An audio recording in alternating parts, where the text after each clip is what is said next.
మరో 2 రోజుల్లో జగన్మోహన్ రెడ్డి గారు మేనిఫెస్టో రిలీజ్ చేస్తామని చెప్పారు. దాంట్లో ఇంటర్నల్ గా ఏమేమి పథకాలు ఉన్నాయి అనే సమాచారాన్ని తెప్పించుకునే ప్రయత్నం అయితే మనం చేశాము.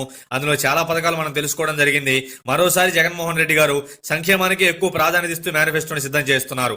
అందులోనూ కూడా హైలైట్ అయ్యే పథకం మరియు తెలుగుదేశం జనసేన కూటమిని డిఫెన్స్ లో పడేసే పథకం ఏంటంటే రుణమాఫీ. ఈ పథకం ఖచ్చితంగా మేనిఫెస్టోలో ఉంటుంది అని మన ఛానల్లో 10 రోజుల క్రితమే నేను చెప్పడం కూడా జరిగింది. మరోసారి ప్రజావాణి ఆ విధంగా తన సమర్థతని, తన క్రెడిబిలిటీని రుజువు చేసుకుంది. రుణమాఫీ పథకాన్ని సిద్ధం ఆఖరి సభలోనే ప్రవేశపెడదామని వైసీపీ అధిష్టానానికి సలహాలు ఇచ్చినప్పటికీ కూడా ఇది హైలైట్ ఆఫ్ ద మేనిఫెస్టో అయ్యే అవకాశం ఉంది.